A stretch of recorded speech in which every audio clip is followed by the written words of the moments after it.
hello, doctors. We sent you the questions, and people were talking about it before you got on. Everyone's talking about COVID, the vaccine, and heart patients. What do we need to know? Is there anything we should be worried about? And what about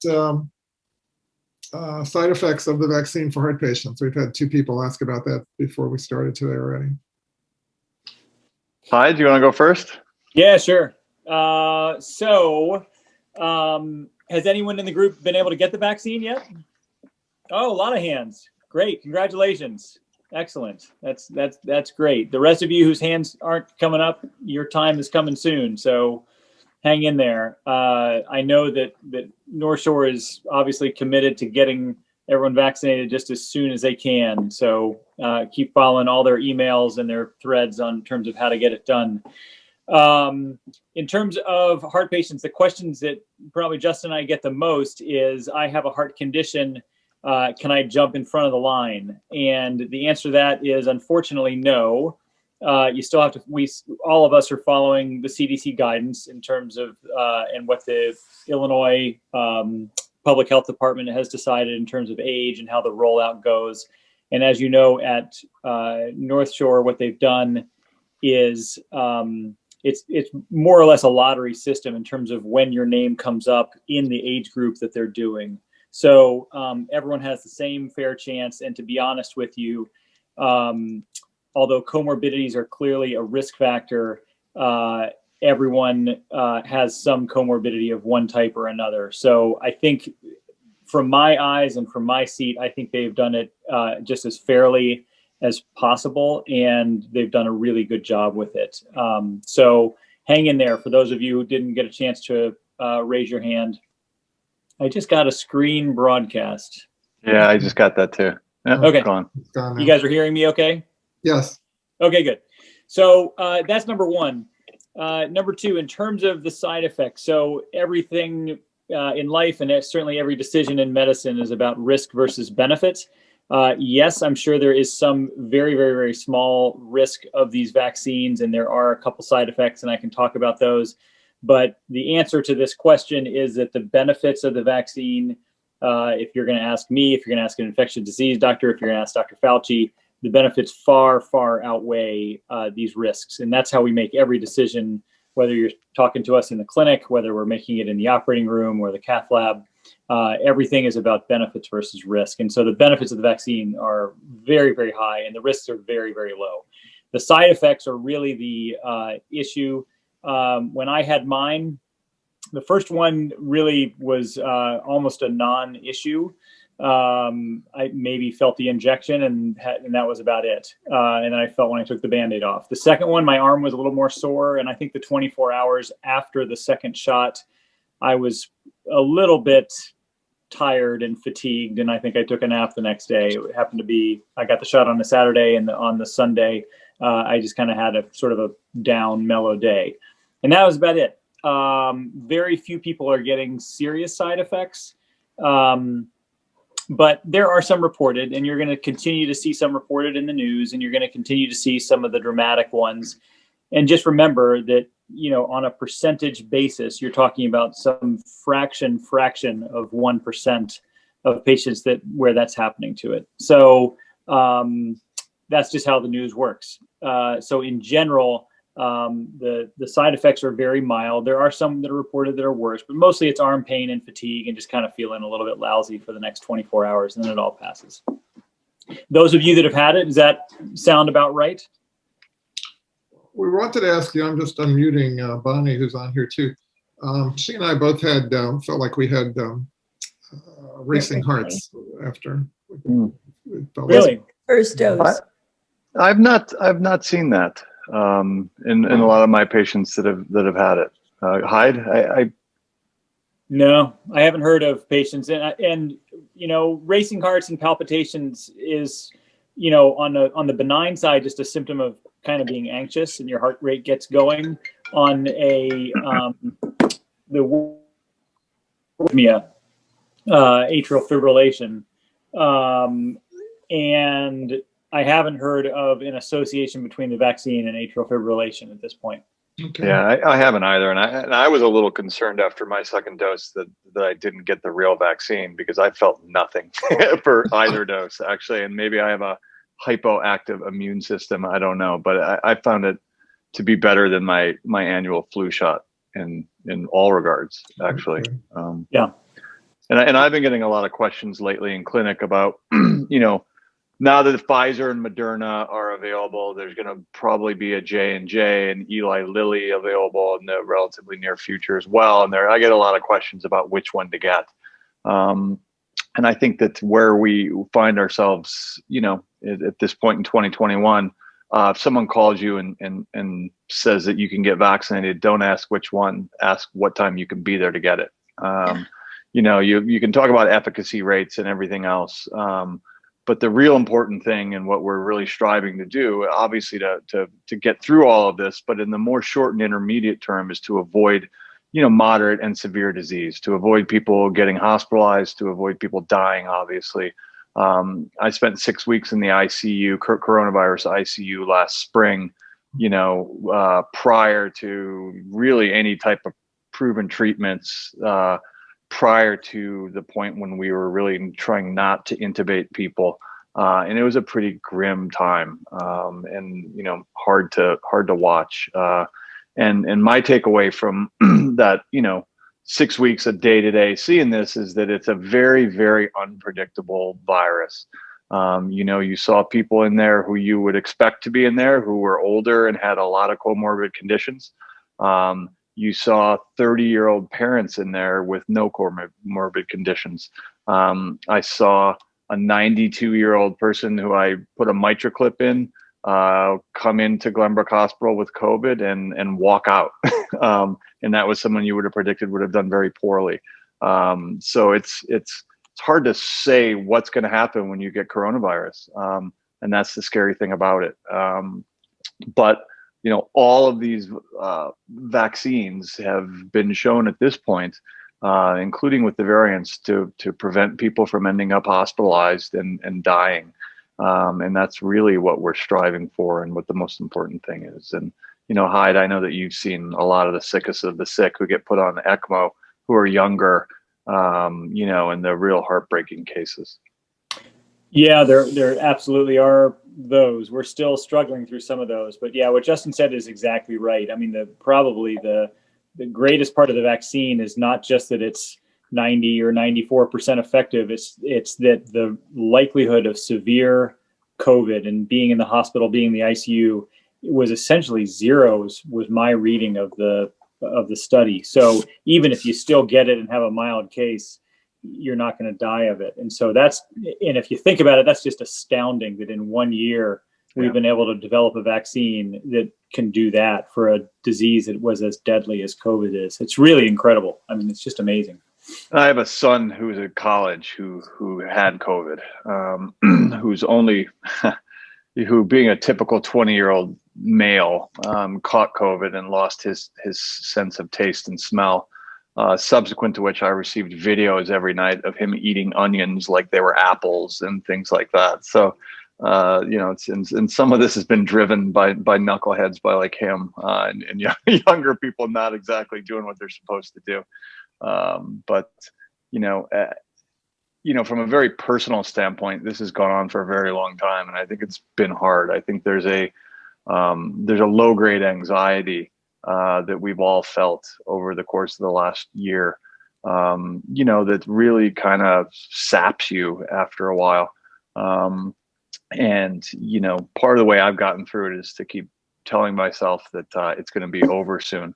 And I've stopped believing that lie at this point because it continues to go on. But I do think that with the vaccines, I think we have a real chance and to get on top of this, and that it's the beginning of the end finally.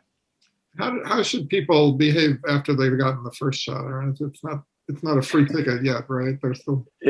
I don't think it's an all skate after you've been vaccinated. I mean, if you look at the efficacy rates, obviously in the UK, they've moved to a system that even with the mRNA vaccines, the Pfizer and Moderna vaccines, they're giving 1 dose rather than 2 to try to vaccinate a greater number of people. We're not doing that in the United States. It's not proven science. There's pretty good data to indicate that you have, relatively decent immunity about 10 days after one vaccine, and, full immunity about a week after the second vaccine. But there's really not a lot of data in terms of, being an asymptomatic carrier or spreading COVID to other people after you've been vaccinated. So, the current recommendations are that you continue to wear a mask and continue to not engage in kind of high risk behavior. Mm-hmm. Does anyone else want to jump in with a question on this topic? I know there's a lot of chatter about it before. I have a different question. It's still on this topic. Go ahead. You had said that, North Shore is going to call you when it's ready. Are we all already in the system for the appointments, or we need to go in and request one? Debbie, you want to take that? You know the most about North Shore Connect.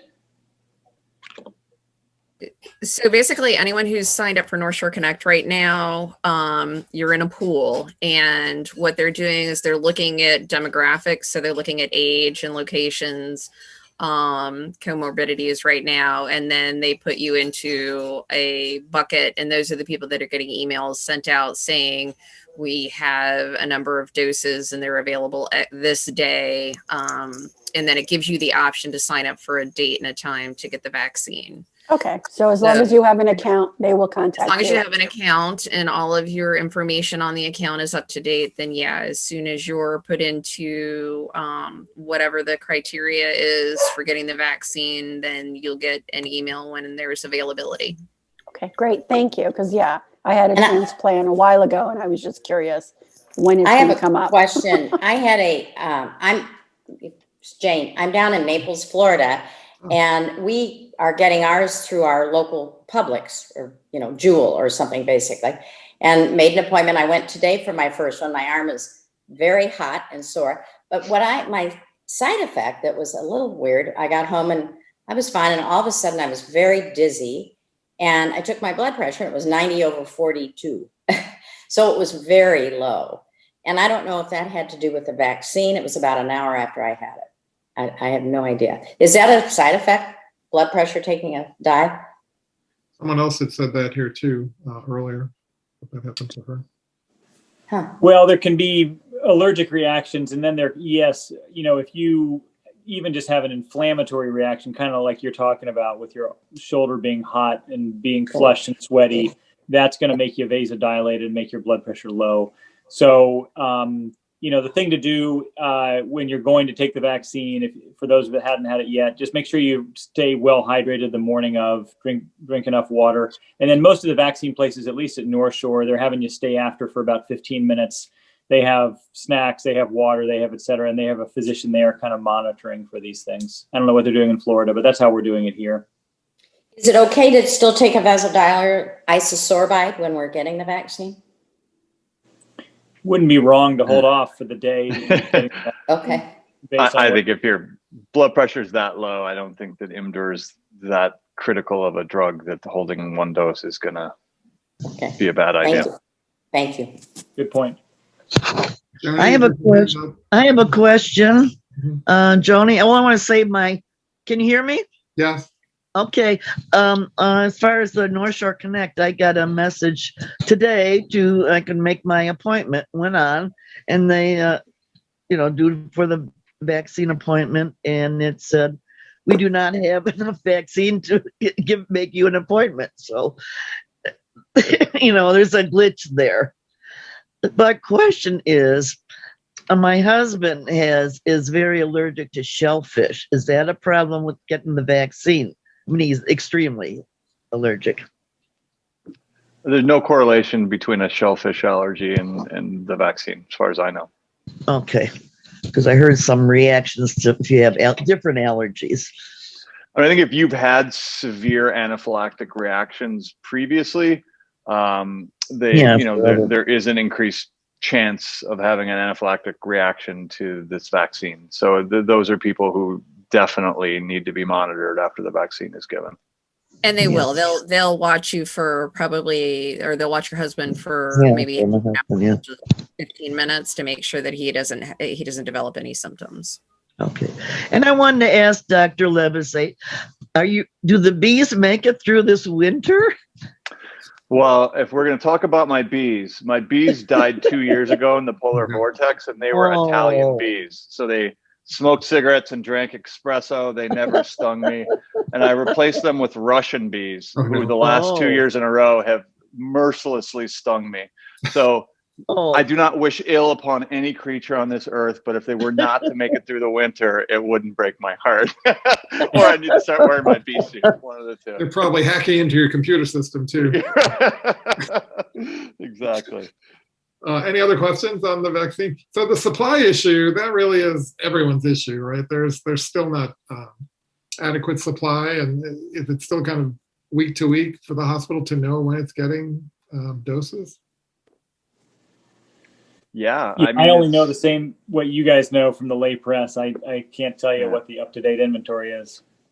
It's unclear, and it's also having to reserve a second dose for everyone as well. It's logistically difficult. And I'll second Hyde. I think, North Shore throughout all of this deserves a lot of credit. And we're not saying that because we're on the home team, but they've done a really good job in terms of, early on not adopting unproven treatments that subsequently proved to harm people. And that was in the face of a lot of criticism from some people who wanted their loved ones to get, Plaquenil and drugs that weren't proven. And they've, been evidence-based and very rational and done a very good job. And if you go, anyone who's interested, if you go to the North Shore website, there's a whole page just on COVID information, and they have the updates that they get, the information that they get from the Illinois Public Health Department, papers. They are very, very good about spreading that information for people. So, and I don't know if anyone here is. Oh, sorry, Debbie. That's okay.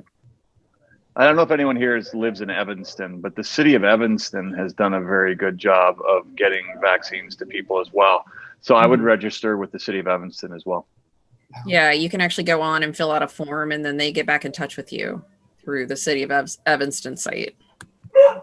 They're getting, the last time the mayor had a conference about that, he said the city was only getting about 900 doses a week. So it's a slow process, and there were 8,000 people in Group 1C that had signed up for it. So. I was offered an appointment in Englewood, and when I called this morning, I had to call, a couple of hours, and I got this a person who said, "Oh, we can give you an appointment at 10:35 on such and such a date in Englewood." And I said, "Well, where's that?" She said, "Oh, West 95th Street in the Englewood Health Center." And I said, "No, thank you. I'm not going to drive all the way down, and I don't think it's a very safe area anyway. And I tend to get lost, so I declined that. But there is Englewood if anyone's interested." Who called you? I went to Malcolm X College to get mine, and it was great. They were wonderful. It was an easy drive, and I live in Wheeling, so it was a 60-mile round trip. And it was totally worth it. They were wonderful. It was very safe. There was free parking as well as a big lot. It's right by the United Center. It was lovely. Yeah, but that area is safer than Englewood, from what I hear. So I'm okay with just waiting. So he said, call on Monday at 7 a.m. because we're all filled. All the appointments are filled this week. But call next Monday at 7 a.m. Okay, I will. Who were you calling? I was calling a number that I got on, a friend gave me from the Cook County website. Oh, Cook County, okay. Yes. I'm registered on there as well. And I just registered on Walgreens as well. Okay. I could fly over to the UK and get the Oxford trial AstraZeneca, which I'm entitled to, but I hear that's not working too well against the South African variant. What do you think? A good question to put back to the doctor. Yeah. Are you I was just about the variants, or no. We haven't seen a lot of them here yet, but everyone's talking about it. Are you concerned? I'll echo the vaccine. I'll echo what Hyde said, that I don't know that I know any more than what I've seen Sanjay Gupta say on TV. But if it's more infectious, it will eventually supplant the less infectious virus. It's just the way microbiology works. And I think it's, unfortunately, maybe we're going to have a little bit of calm before yet another storm. which no one's looking forward to, and hopefully it'll be the last one. Mm. Did anyone else? I have kind of a specific question, which might not apply to everyone. If you're immunocompromised, is the vaccine less effective but still worth getting, or is it not known? I mean, I get care at both North Shore and Northwestern, and I will plug North Shore. I've gone there, and every time I go there, somebody takes my temperature. They have this great routine. I told Northwestern they don't do as good a job. So I agree that I think North Shore has done a stand-up job. But I haven't been able to get a straight answer from anybody. And I'm immunocompromised because I had a heart transplant and I have an autoimmune disorder. So I'm immunocompromised on multiple fronts. And I'm just not sure how to expect to react to the vaccine. I don't think we know, but the recommendation would still be to get vaccinated, and that's about as much as we can say right now. There's lots of immunocompromised patients, maybe not as many as you, or to the degree that you are being a transplant recipient, but nevertheless, the advice would still be to get it. Whether you'll mount the same immune response as someone who's not immunocompromised, we just don't know. But again, the recommendation would still be to get it. What about my daughter is pregnant? Are they recommending that? Or if there's a nursing mother, what's the recommendations there? There's no data. No data. Yep. I can't remember. Debbie, do you remember something specific about this? I saw a blurb about pregnant patients. I know they're asking about that, but I just can't remember the specifics about it. Sorry, we should have had an infectious disease expert on tonight. Yeah, what they've said about pregnancy and nursing mothers is, again, that was not a group that was studied. Yeah, right. There's no information. So there's no data to say what the results will be. They did have, I think there was a handful of patients that were pregnant at the time of the study and didn't realize it, but they haven't come to term yet. So they don't know what the outcomes are, but they have said that they think it's probably smarter to get the vaccine because getting COVID during pregnancy would most likely have a worse outcome. Yeah. My daughter-in-law, Annie, she's a physical therapist over at Skokie Hospital. She's had the vaccine, and baby is due in May. So she just had it a few weeks ago, both the doses she's had. They had a lot of talking to do back and forth, though. It was a hard decision for them to make. Mm. Any other questions about the vaccine before we move on to? One of the things I mentioned in the questions I sent the doctors was I saw a Time story recently that said that all of us staying inside for a year now is going to cause even more heart problems because everyone's been so sedentary this last year.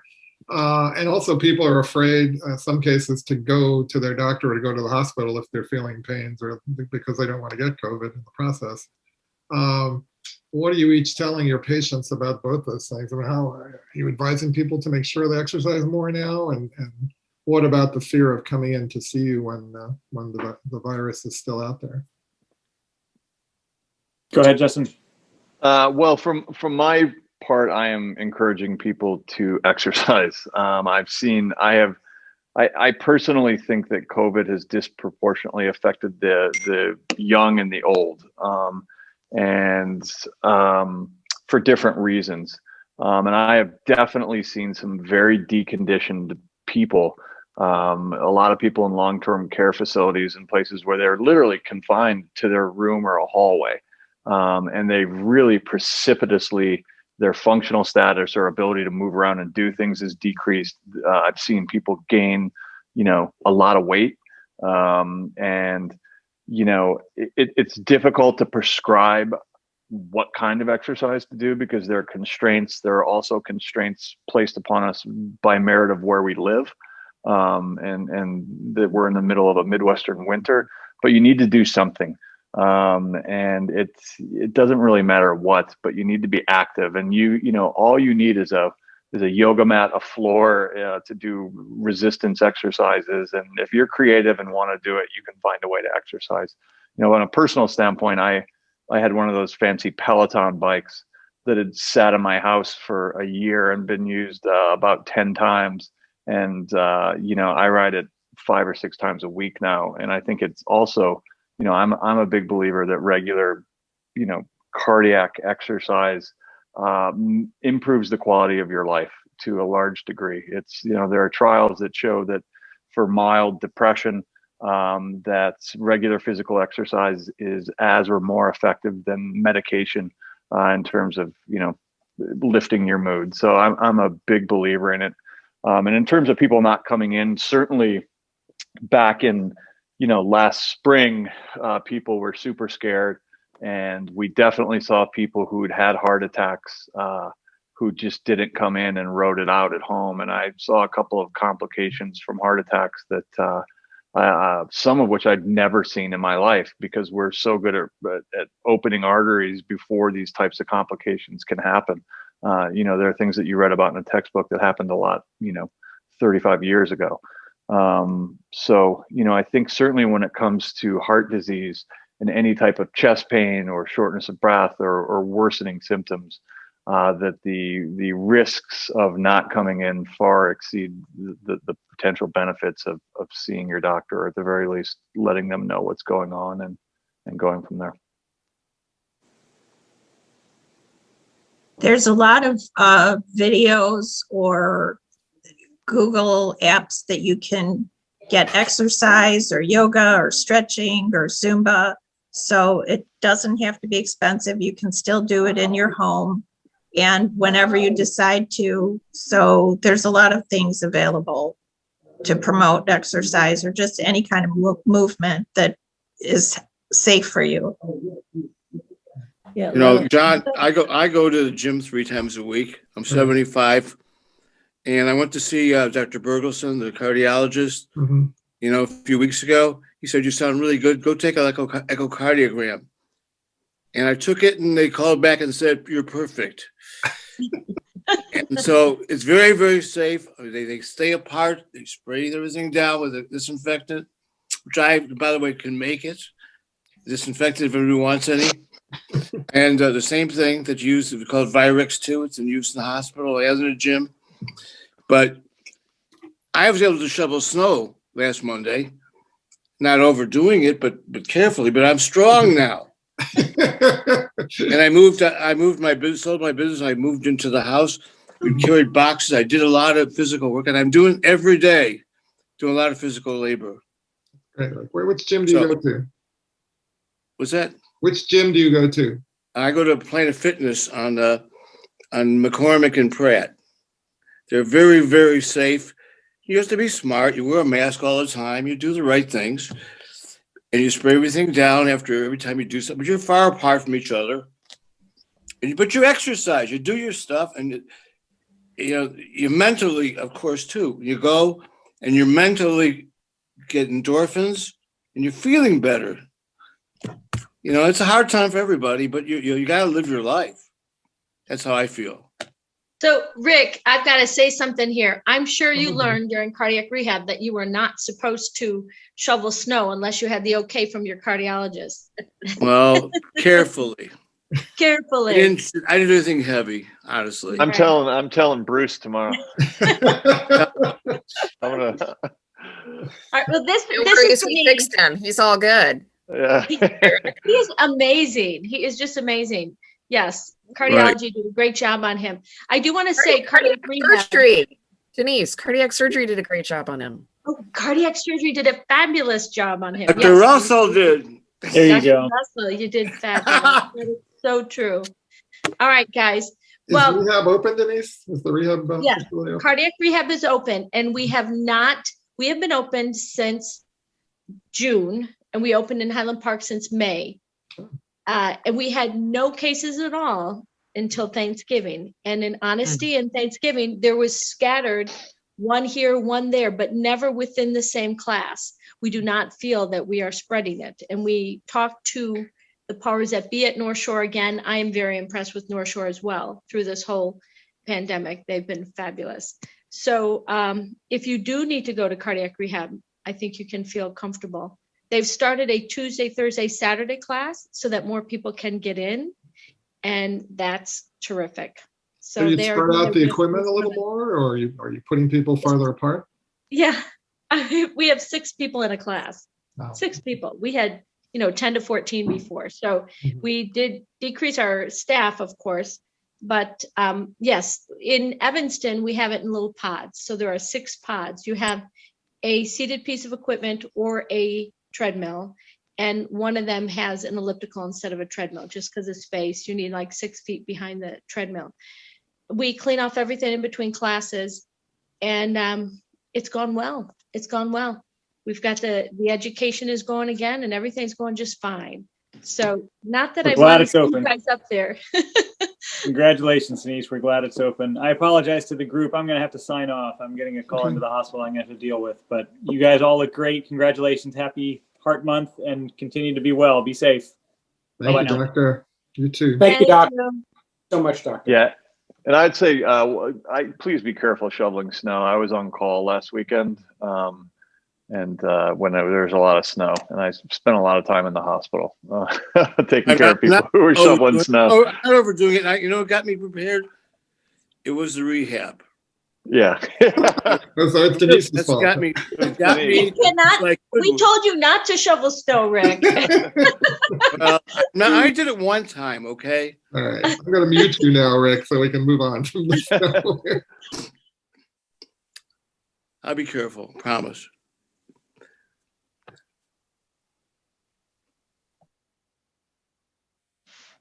Oops.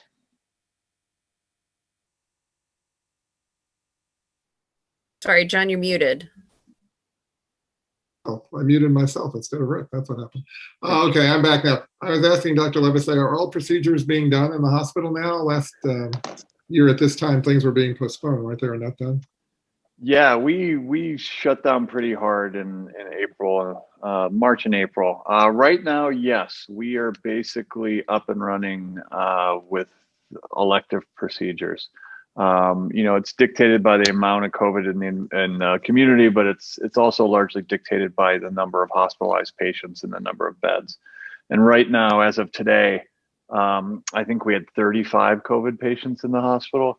And I think in the dark days of last spring, we had upwards of 180 COVID patients in the hospital. So right now we have a lot of bandwidth, and I'm really hoping against hope that we can, keep this going long enough to get a critical mass of people vaccinated, so we don't end up where we were before. I'm not entirely optimistic, but I've been burned so many times that I want to be pleasantly surprised and proven wrong.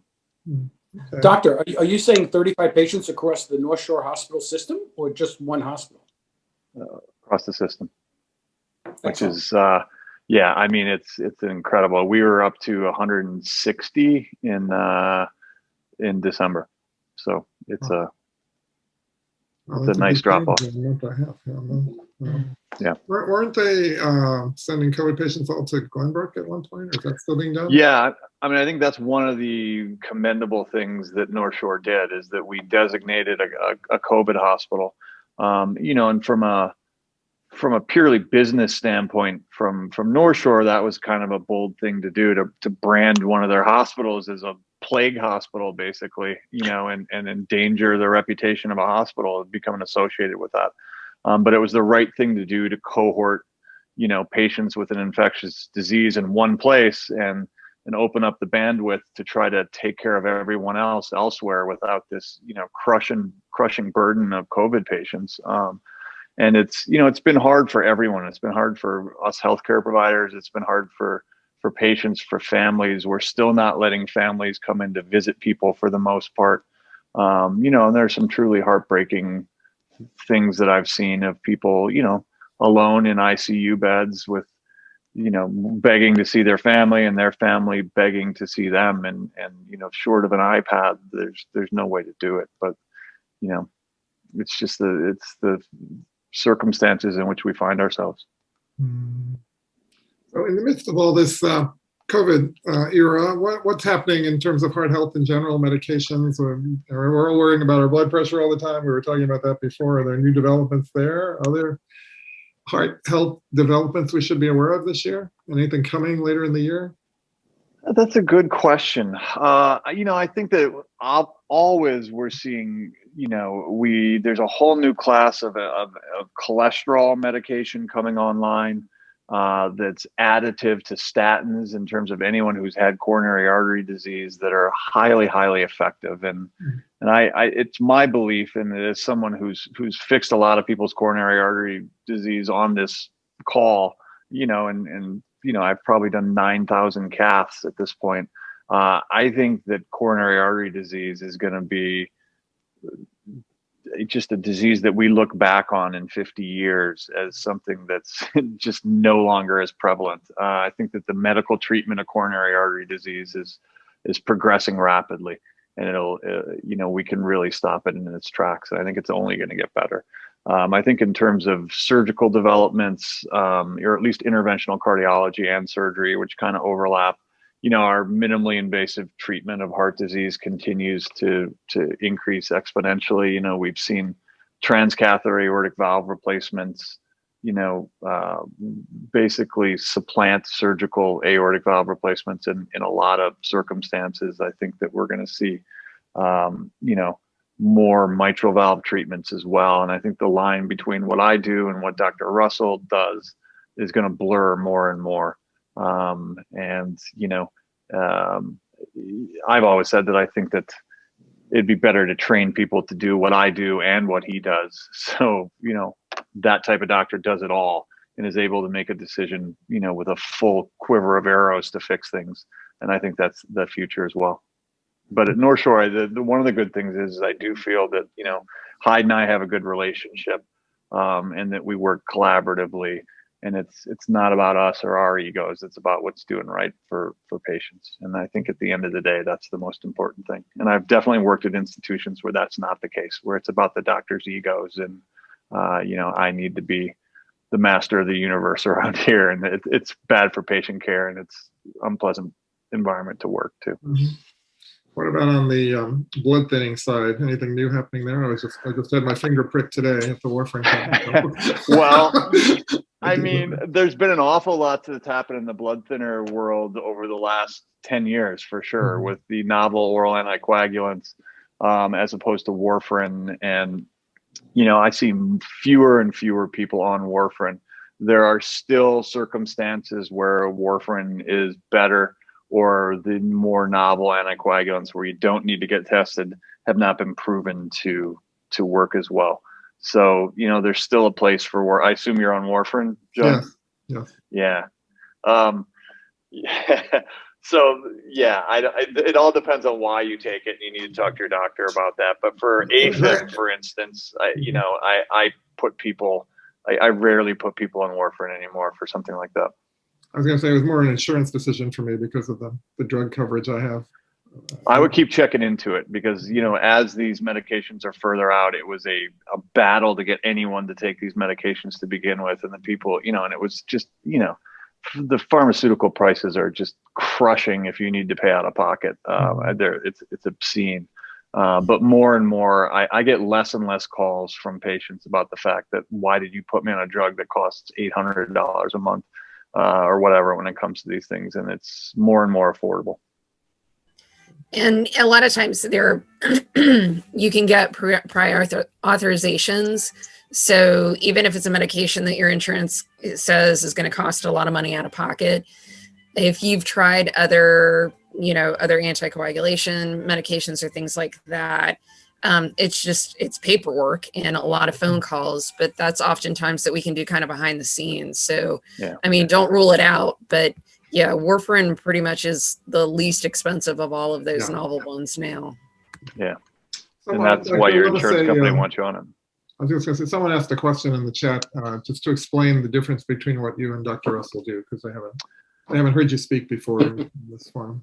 Sure. So part of it is medical training. So Dr. Russell, cardiothoracic surgeons, which are, they go through a surgical residency and then do a fellowship in cardiothoracic surgery. And, in the past, traditionally, that is open heart surgery. It's, opening up your chest, stopping your heart, going on bypass. It involves a lot of sewing. I think it's fair, Debbie. I see those guys doing a lot of sewing, which I don't do. And I'm an interventional cardiologist, which means I did an internal medicine residency and then a cardiology fellowship. And then that wasn't enough indentured servitude. So I then went and did an interventional cardiology fellowship to round out over a decade of training. Yeah, I once I was a intern and I was bored, and back then there were no work hour restrictions, and I actually figured out what I was getting paid, which was about $28,000 a year for roughly 100-hour weeks, and figured out that I was making more money at age 16 working at McDonald's than I was as a doctor. You do all the you don't open people up. You're putting things in. I don't. So I do coronary stents. Increasingly I do a lot of aortic valve replacements, which is now a it's a non-surgical procedure that we can do under local anesthetic, and people are out of the hospital within a day. Also doing more and more mitral valve repairs in a select group of patients. Open surgery is still better for some patients with mitral valve disease. So, one is not better than the other. Oftentimes, you're better to have surgery with Dr. Russell than what I do, and vice versa. And it's really depends on what the problem is, what your comorbidities are, and a real heart team approach of, and we sit down every Wednesday morning and have a conference where the surgeons and interventional cardiologists, we talk about patients and what would be best for them in terms of what we have to offer. And I'd say we agree 90% of the time, and 10% of the time we fight with each other. We had one other question that we ask every year. What about supplements, vitamins, all of the mineral supplements? What impacts our heart health with that? Yeah, I am no expert in this. I think I should preface anything I say by that. And supplements, the problem with supplements, there are a couple things. One, there's a generalized lack of evidence-based medicine for most supplements. Two, there is a lack of standardization in terms of what you get in supplements, and getting fish oil from one maker versus the other is a very different thing in terms of the type of fatty acids that are in it and the mercury levels and all. So my main objection to supplements are A, the lack of evidence-based medicine, and B, the lack of manufacturing standards, because people have taken supplements from, China and other places, not to pick on China necessarily, that quite frankly aren't so great for you. I'm a big fan of, I do like CoQ is good for people who take statins. For people who are statin intolerant, there's a drug called red yeast rice, which actually is a weak, naturally occurring form of statin for cholesterol control, which works very well. There's something called horse chestnut seed extract, which is really good for people with venous stasis. These are the ones that I use because I know that there's evidence, that clear, compelling evidence. And what I'll say is that for the most part, supplements are unlikely to hurt you, as long as they don't interact with the medications you're taking. And by and large, I don't object to people taking them. I just don't have the evidence to show that it's helping. So I try to keep an open mind, but I'm also, we in cardiovascular care live in a very evidence-based world where we're constantly quoting trials to one another. It is the most evidence-based discipline in all of medicine. So, there are people who are better to answer this question than me, but that is my general common sense answer to it. Did you want to jump in too, Debbie, or no? No, I guess not. Anyone else have any questions? Go ahead. I have a question. Go ahead. I concur with Dr. Levisay on the supplements. Yes. Okay. I have a question. Go ahead. Actually, before I have a question, I want to have a comment.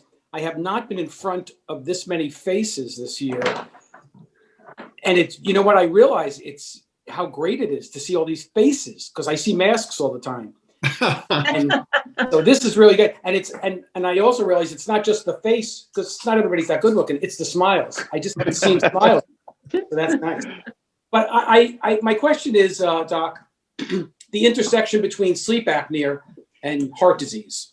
And I don't, there's proof or fact or fiction or opinion. I'd just be interested in hear what you have to say about that.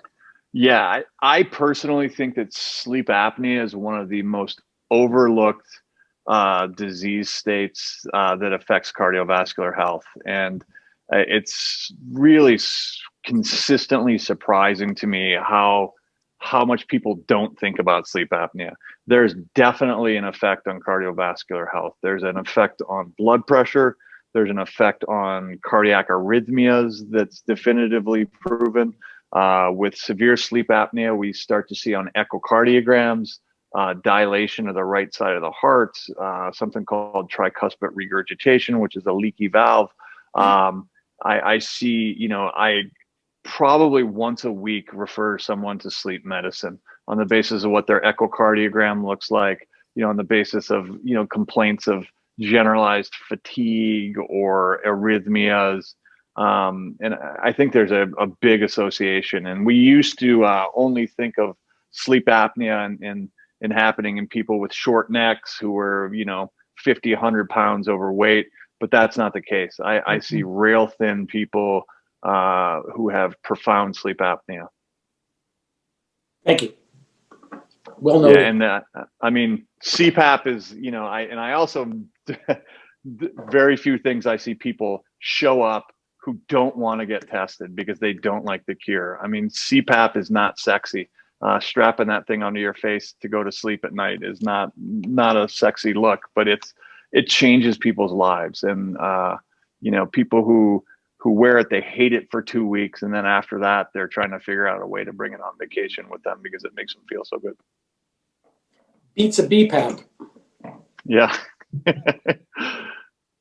Other questions? I do have one, if I may. The virus is not, the vaccine is made not on the attenuated virus anymore. So it's a new platform. And I have heard from other people that they're fearful that it will somehow interact with their own genetics at some level and cause future problems to their genetics. If you're not of childbearing years, I can't see where it would have any impact on you. At 70 or 80, Yeah.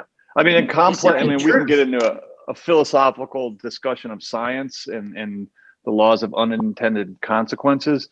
Messenger RNA does not affect your DNA. It cannot affect your DNA. Messenger RNA comes from DNA and then moves, and it's used to synthesize proteins. So people who think it changes your DNA fundamentally do not understand molecular biology. So it will not change your DNA, nor is it chipped and track you. You know what is chipped and will track you? This tracks everything you do and everywhere you go and everything you look at. So if you want to worry about that, worry about this. Okay, fair enough. Other questions?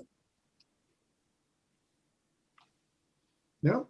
Okay, great. Well, thank you, doctor. This was very informative as always. And thanks everyone for coming. I'll second what Howard said. It's great to see so many people without masks on in one place. And this is many more people than we would normally get at a meeting when we had it at the hospital. So let's hear a round of applause for the convenience of doing online meetings. Yeah. Thanks, everybody. We will see you all next month. Thank you. Thanks, guys. Nice to see so many familiar faces. Yeah. Thank you, everybody. Thanks, John.